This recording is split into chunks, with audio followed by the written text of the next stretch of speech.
Podcast Tênis Brasil com José Newton Dalcin. Oferecimento Faberg Tour Experience, pioneira e líder no mercado de turismo esportivo no Brasil.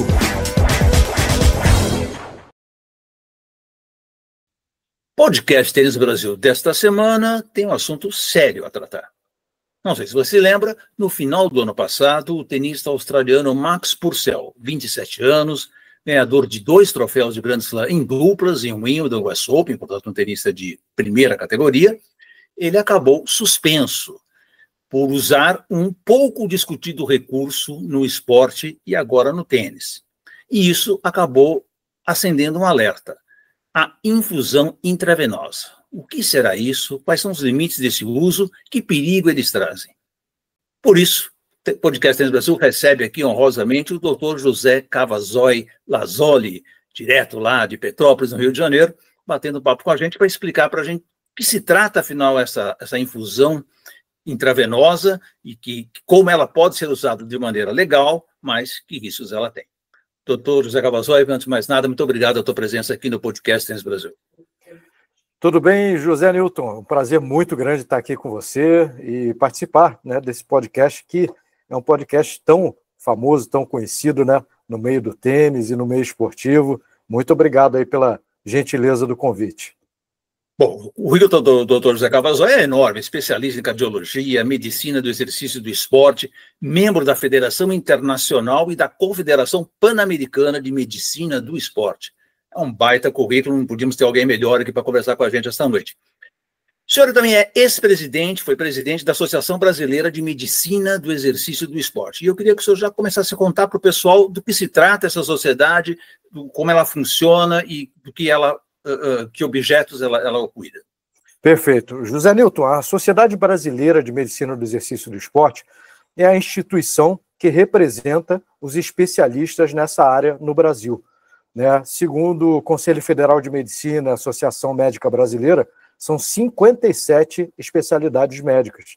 E cada especialidade tem a sua sociedade, que é a sua sociedade representativa, né? E no caso da medicina do exercício do esporte, no Brasil, é a Sociedade Brasileira de Medicina do Exercício do Esporte, que eu tive o grande prazer, a grande honra de presidir entre 2009 e 2011.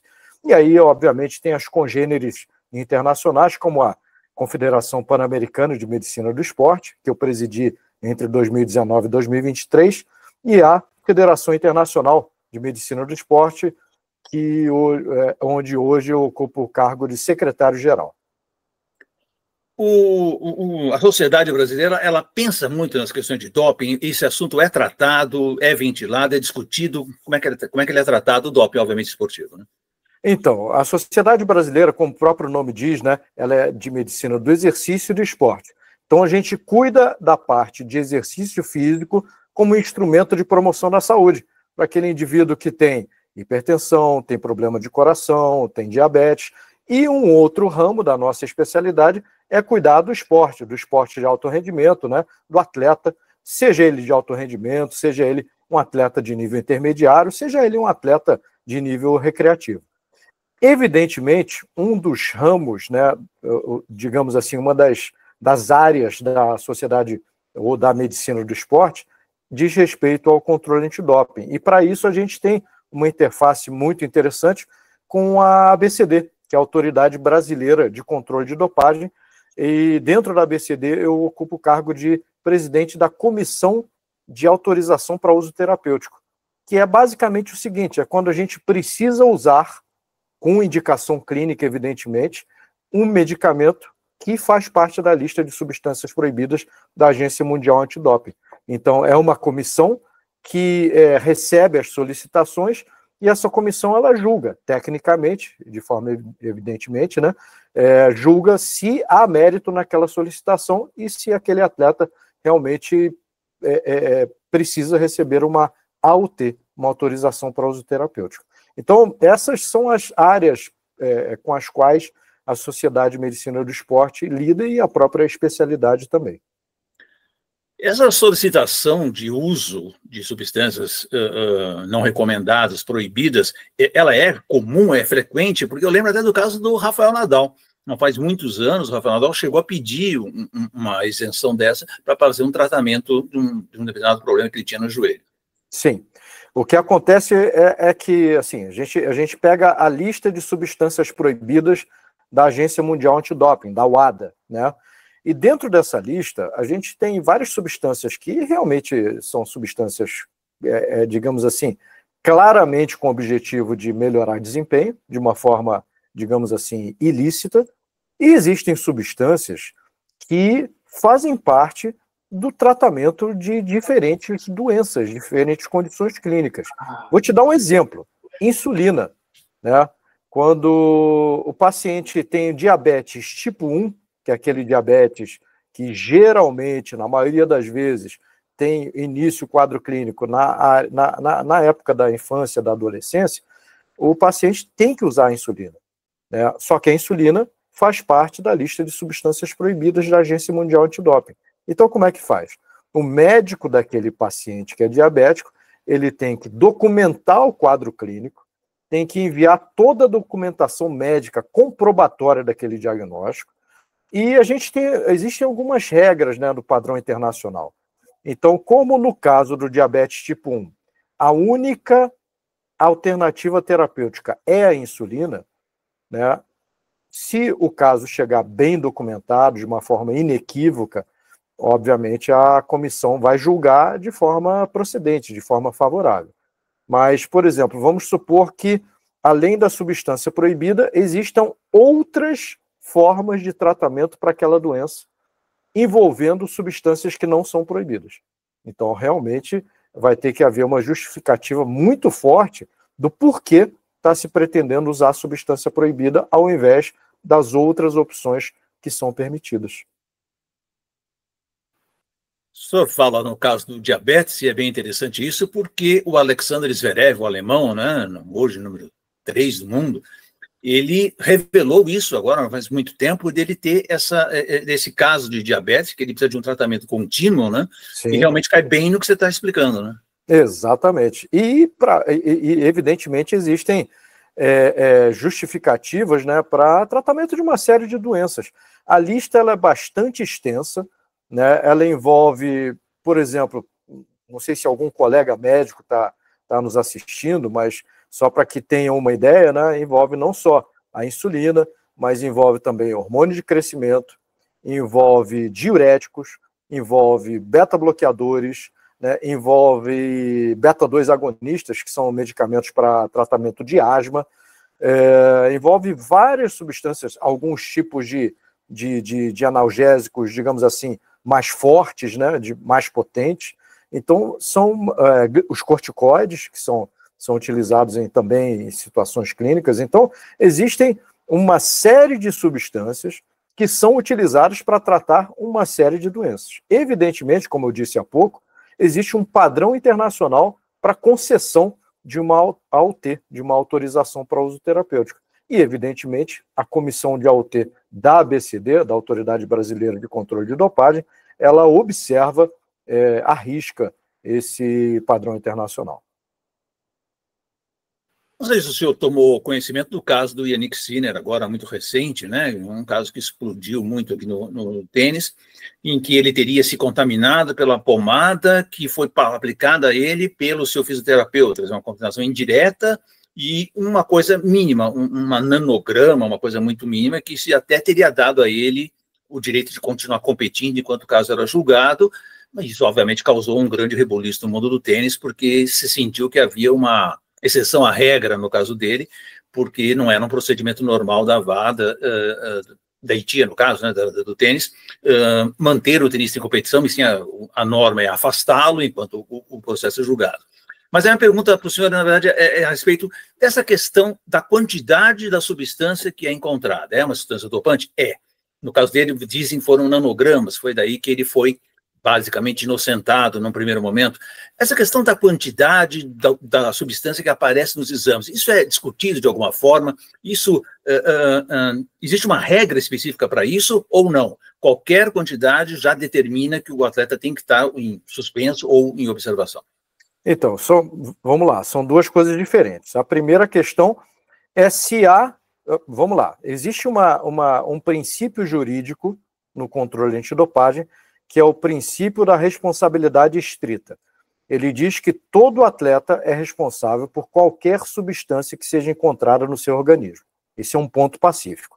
O atleta, ele não pode, ele tem essa responsabilidade, ele não pode alegar diante de um resultado analítico adverso, que é como tecnicamente se denomina o positivo no antidoping, né? Ele não pode alegar, mas não sei como é que isso foi parar no meu corpo, não tenho a mínima ideia, e foi acidental, e eu tomei um remedinho, tomei um suplemento, deve ter sido isso. Não, não tem história. Ele é responsável pelo que for encontrado no seu organismo, né? Ele tem direito à contraprova, mas é muito pouco provável que a contraprova vai dar diferente da amostra inicial, porque as duas foram colhidas na mesma circunstância. Então, esse é um ponto. O resultado analítico adverso, ele, digamos, é um positivo no antidoping. A partir daí, aqui no Brasil, a ABCD ela tem uma divisão chamada gestão de resultados. A gestão de resultados ela é dirigida por uma advogada, a doutora Luciana, e aí é chamado o atleta para tentar entender como que aquilo aconteceu. Como se chegou àquele resultado analítico adverso. Então, esse é o primeiro ponto, né? É o resultado.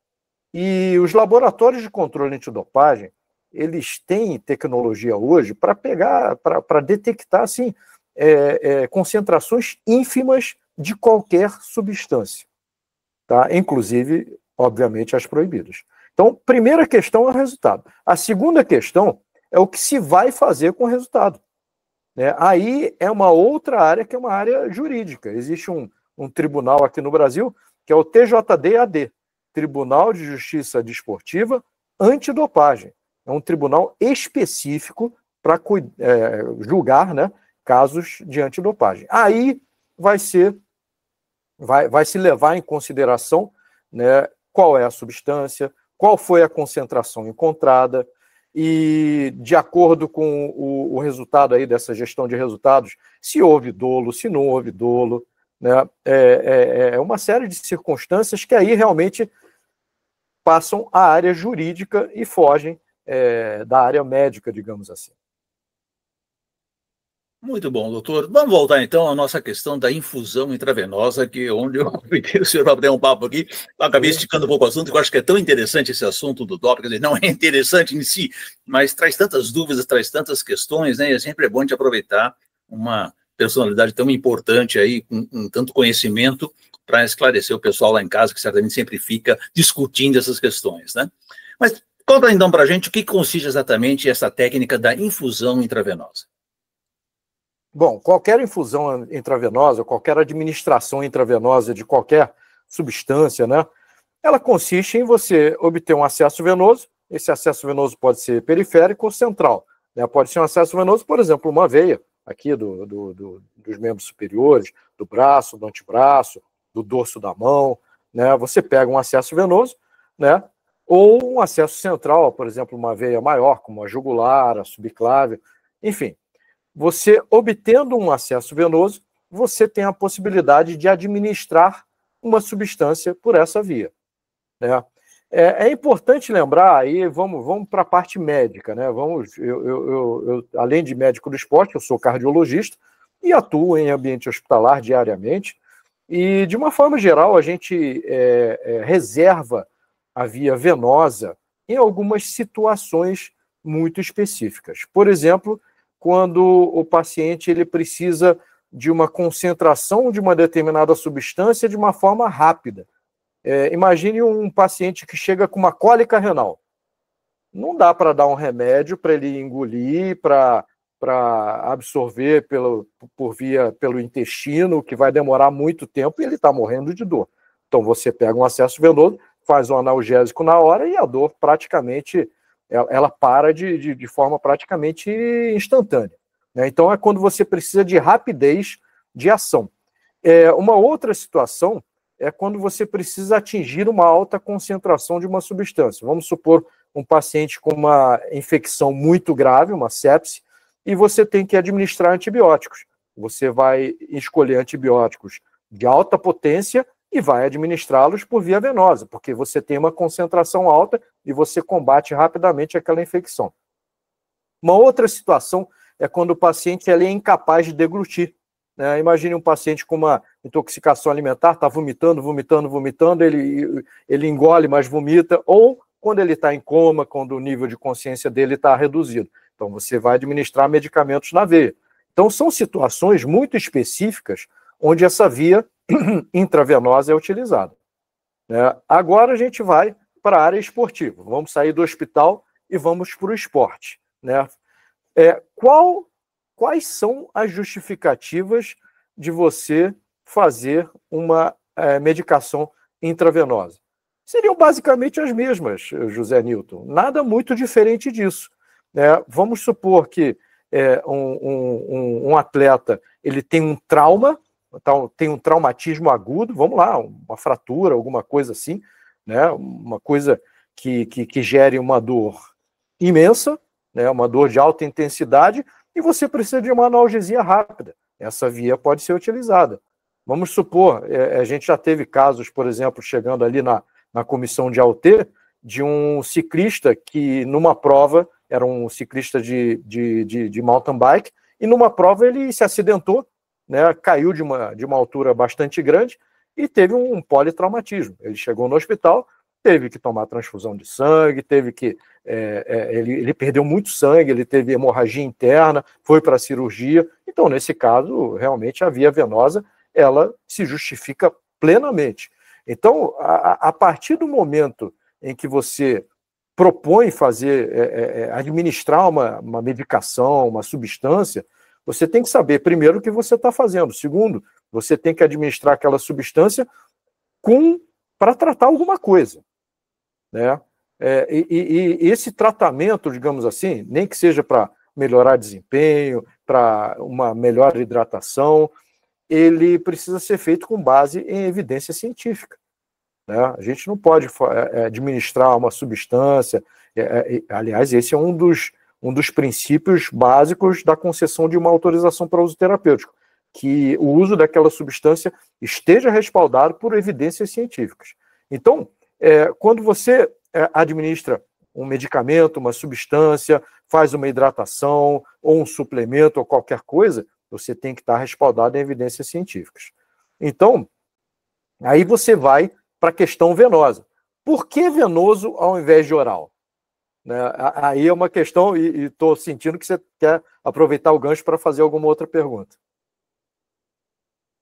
O teu microfone está fechado, Zé Nilton. Houve um caso muito curioso no tênis, envolvendo um tenista também de primeiríssima qualidade, o Pete Sampras. Em 99, ele recebeu infusão intravenosa tanto para jogar a semifinal como jogar para a final do US Open. Sim. E em 2003, aconteceu algo muito semelhante com a Justine Henin, a belga, uma excepcional tenista. Né? Então ficou aquela ideia de que poderia-se usar esse recurso para uma recuperação rápida energética, por exemplo, uma recuperação rápida porque naquela época, não sei se você lembra, mas o US Open jogava a semifinal no sábado e imediatamente a final no domingo, né? Não tinha descanso. E o masculino joga melhor de 5 sets, que era uma coisa muito difícil.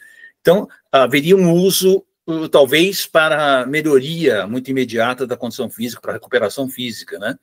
E isso acabou gerando uma limitação desse uso, né? Em 2012, a gente passa a ter uma limitação para 50 mililitros de uso, e em 2018 isso aumenta para 100 mililitros, isso pela VADA, né? Isso. Então eu queria também que você explicasse por que essa limitação e se esse recurso poderia ter sido realmente usado com essa ideia de recuperação física ou de um desgaste muito grande. Então, segundo a WADA, essa lista, né, é uma lista de substâncias e métodos proibidos.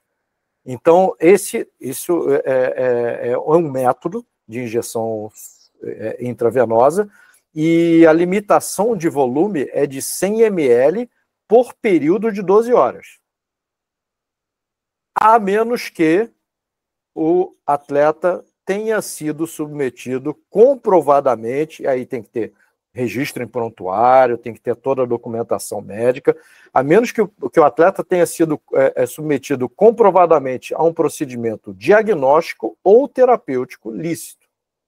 Né? Então, vamos trabalhar com esse 100 ml num período de 12 horas. Né? Por que isso é proibido? Né? Basicamente, existem, digamos assim, 3 razões.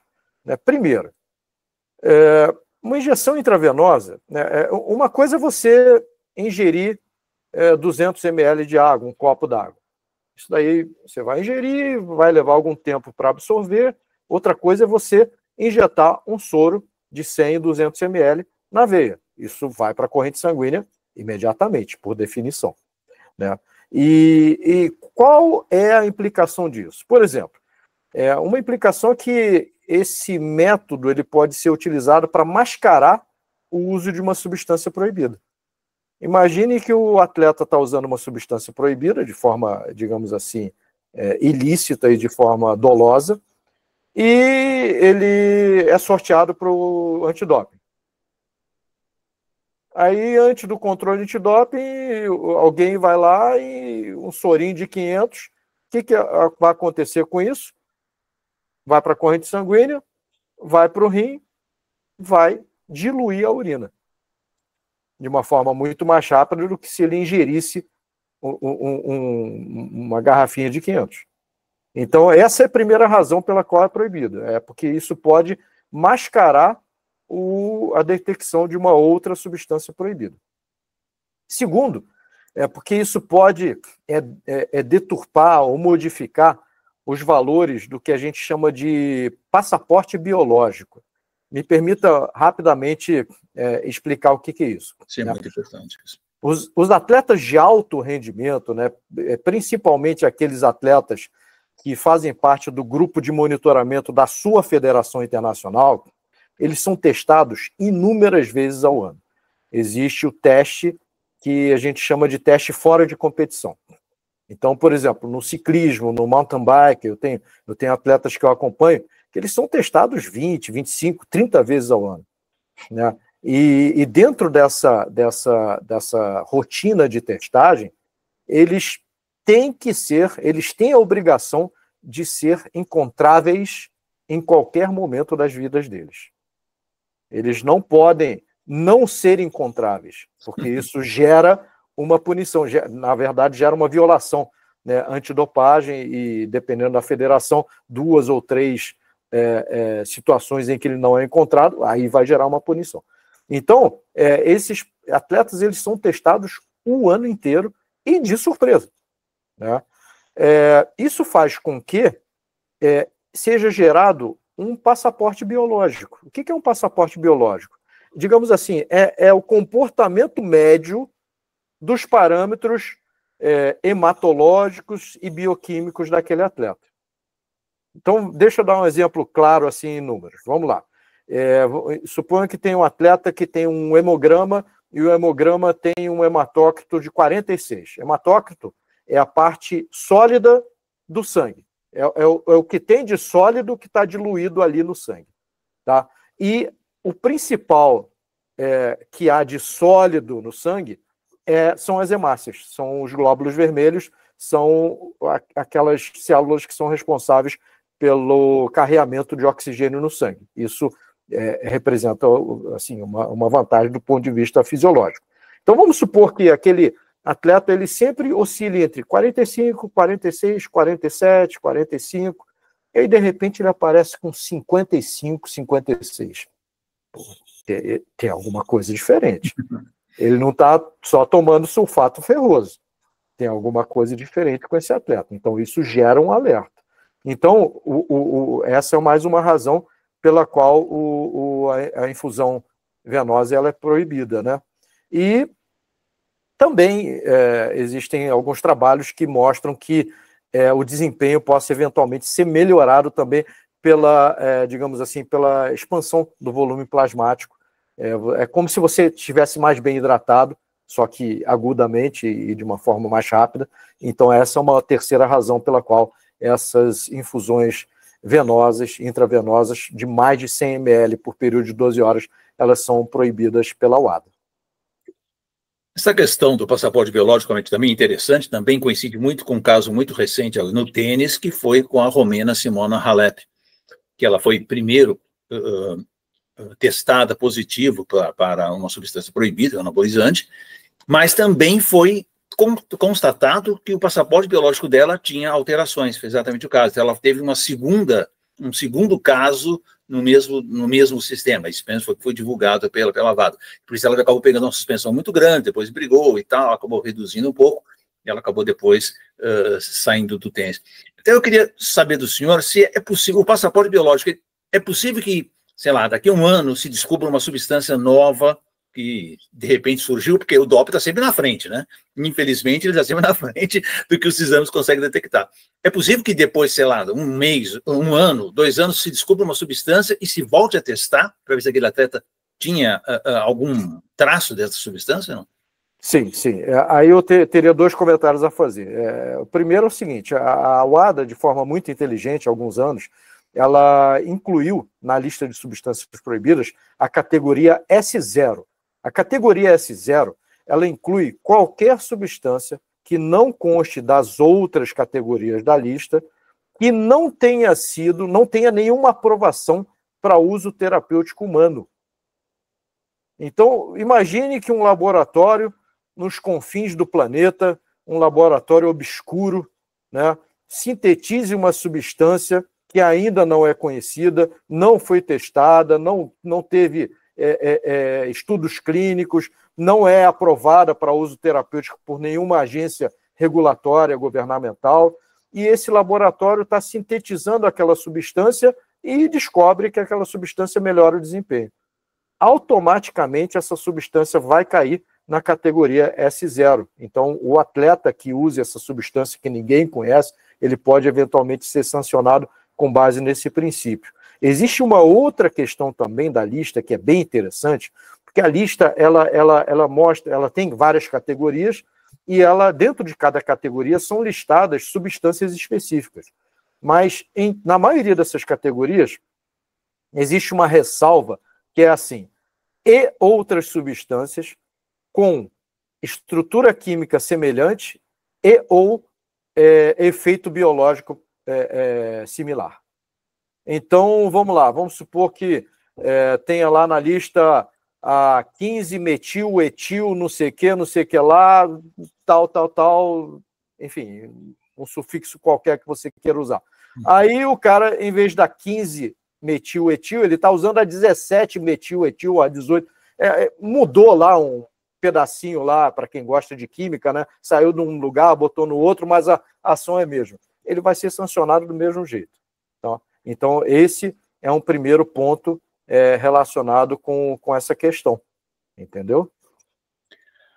Essa questão da infusão intravenosa, né, é muito difícil de se detectar, né? Pelo menos todos os casos que eu cheguei a ler, não há muita prova do uso dela, né? Não é tão fácil de detectar como uma substância qualquer que entrou no organismo, né?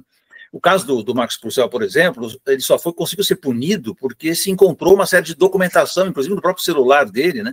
Documentação de que ele, admitindo que ele tinha usado, admitindo o uso, ele na verdade usou mais de 100 mililitros em períodos muito curtos, né? Então, houve uma necessidade, uma documentação se encontrada com ele para que isso para que ele fosse punido, ou seja, chegasse a uma conclusão sobre isso. Porque, normalmente, num exame, disse que é muito difícil você checar isso. É por aí mesmo, doutor? Sim, é por aí. Exames de sangue, exames de urina, eles não vão, de forma, digamos, conclusiva, dizer que houve uma infusão venosa ou intravenosa de mais de 100 ml no período de 12 horas. De uma forma geral, é necessário que, para uma punição, que haja alguma documentação disso. Pode ser uma documentação fotográfica, pode ser uma documentação em vídeo, pode ser uma denúncia, né? Enfim, aí é a forma como esse tipo de... Pode ser um registro mesmo, né? O sujeito pode ter ido numa clínica ou num hospital e foi submetido a uma infusão venosa, e isso ficou registrado em prontuário, né? Isso sendo um procedimento médico, isso idealmente deve ser registrado em prontuário. Mas aí eu volto a dizer, existe a questão, né, da licitude do procedimento médico. Se aquilo ali fez parte de um procedimento diagnóstico ou terapêutico lícito, aquela situação ela é passível de receber uma autorização para uso terapêutico. Nesse caso do ciclista que eu citei, né, que teve um acidente, e um acidente grave, né, foi solicitada uma UT, não só para transfusão sanguínea, porque ele precisava, mas também para essa infusão intravenosa. E chegou toda a documentação para a gente, e nesse caso específico, foi solicitada uma AUT retroativa. O que é isso? É um tipo de autorização para uso terapêutico que é solicitada retroativamente em situações muito específicas. Um exemplo clássico é quando você tem um risco iminente de morte ou um risco de sequelas irreversíveis, que era o caso desse atleta. Só para você ter uma ideia, o hematócrito, digamos assim, habitual de um atleta de endurance, vai ficar aí entre 40 alto e 50 baixo, 48, 49, 50, 50 e pouco, né? Ele chegou no hospital com hematócrito de 18. Isso, para a gente, significa que ele sangrou muito. Ele tinha uma rotura de baço, né? E ele sangrou muito, tinha um sangramento intraabdominal enorme, foi submetido à cirurgia. Então, ali, realmente havia uma indicação clínica precisa para uma transfusão sanguínea e para reposição de líquidos, né? Que é uma outra indicação da infusão intravenosa, quando você precisa repor líquidos de uma forma rápida, né? Porque há um claro distúrbio hemodinâmico, até muitas vezes com estado de choque e com risco de morte, né? Então, essa é a questão. Usar infusão com glicose, com vitaminas, isso é permitido? Isso também não é válido? Olha, vamos lá. Tudo depende da indicação clínica, né? Se o paciente ou o atleta tem uma hipoglicemia grave, né, que o coloca em risco de sequelas, ok, você pode fazer um soro glicosado, mas isso tem que estar muito bem documentado. Tem que fazer um exame de sangue mostrando um nível crítico de glicemia, né, baixíssimo, vamos dizer 30, 40, né, um nível que ele está quase entrando em coma. Vamos supor que seja um atleta que seja diabético tipo 1, e ele tomou a insulina dele, não pôde se alimentar, ou se alimentou e teve um quadro, vomitou, está uma glicemia baixa, está entrando em coma. Ok, essa é uma situação em que há uma indicação precisa de administração daquela substância. Se não houver uma indicação precisa, melhor não fazer, né? Por exemplo, você vai fazer uma infusão de uma vitamina. Por que isso não pode ser feito via oral? Lembra daquele princípio que eu falei lá no início da nossa conversa. Você tem a necessidade de algo que seja de atingir um nível muito alto rapidamente, como é o caso de uma dor extrema, numa cólica renal, como eu exemplifiquei há pouco, ou essa reposição vitamínica ela pode ser feita de uma forma eletiva, ou seja, via oral, né? Então, assim, todas essas questões têm que ser levadas em conta e, volto a dizer, tem que haver evidência científica daquele procedimento que está sendo proposto, né? Então, uma simples reposição de vitaminas, como de vez em quando se observa, não necessariamente é justificativa, válida para uma infusão venosa, num atleta de alto rendimento sujeito a controle antidopagem. Doutor José Cavazos, para a gente encerrar, só me diria qual é a luta hoje da medicina esportiva contra o doping? É uma luta, obviamente, constante, é uma luta incessante, e em que grau nós estamos nesse nível? O quanto nós estamos conseguindo combater essa atividade? José Newton, eu te diria que a Sociedade Brasileira de Medicina do Exercício e do Esporte, ela se alinha com a ABCD, com a Autoridade Brasileira de Controle de Dopagem, e de uma forma unânime com todas as entidades médicas, outras sociedades de especialidades médicas que estão próximas da gente, como a cardiologia, a endocrinologia, a nutrologia, né? Nós estamos alinhados por um conceito que na ABCD é muito claro, chamado conceito de jogo limpo. né? O esporte, ele é um instrumento de promoção da saúde. E muitas vezes comentam comigo, mas essa história de controle antidopagem, isso parece uma coisa policialesca, poxa, por que não deixa todo mundo usar tudo?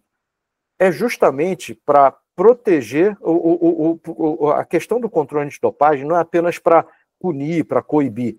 A questão do controle antidopagem é para proteger o atleta que é honesto, que é íntegro e não quer prejudicar a sua saúde. Me permita rapidamente um conceito que é muito importante. O que credencia uma substância assim incluída na lista de substâncias proibidas da UADA? É um tripé de 3 características. Primeiro, melhora artificial do desempenho, que é óbvio. Segundo, ser prejudicial à saúde do atleta. E terceiro, ser contra os valores do esporte, os valores de fair play, de jogo limpo, etc. Se você tiver 2 dessas 3, aquela substância já está credenciada a fazer parte da lista de substâncias proibidas. Então, veja que não é só melhora do desempenho, é ser prejudicial à saúde do atleta. E quantos atletas estão dispostos a tudo por uma medalha? Infelizmente, muitos, né? Exato. Então, você tem que proteger o atleta que é limpo, que é íntegro, que é honesto e que não está disposto a prejudicar a sua saúde para competir. Esse atleta ele tem que ser protegido do atleta, me perdoe o termo, que assim, ele tem aquela moral, digamos, flexível e que ele está disposto a infringir, a burlar regras para conseguir uma medalha, para conseguir um pódio, para conseguir ser campeão, seja em qualquer nível que seja. Então, o controle antidopagem ele serve para proteger o atleta íntegro, o atleta honesto, o atleta que quer fazer do esporte um instrumento de promoção da saúde e quer, por meio do seu exemplo, influenciar outras pessoas também a praticarem esporte com o objetivo de saúde. Competir, ok, mas mantendo a saúde. Doutor José Cavazo Lazzoli, quero agradecer demais sua presença aqui no podcast Tênis Brasil, excelente informações, opiniões e uma visão geral muito importante do doping hoje, e a gente quer sempre que essa luta seja sempre vencida, como o senhor falou, de uma maneira limpa, honesta e com saúde. Obrigado, um grande abraço para você. Eu agradeço aqui pela tua gentileza, pela tua cordialidade, adorei participar e estou sempre à disposição para trazer alguns conceitos aí da nossa especialidade para o teu público, que é um público grande, um público muito selecionado. Muito obrigado e felicidades para vocês aí. Podcast Tênis Brasil com José Newton Dalcin. Oferecimento Faberg Tour Experience, pioneira e líder no mercado de turismo esportivo no Brasil.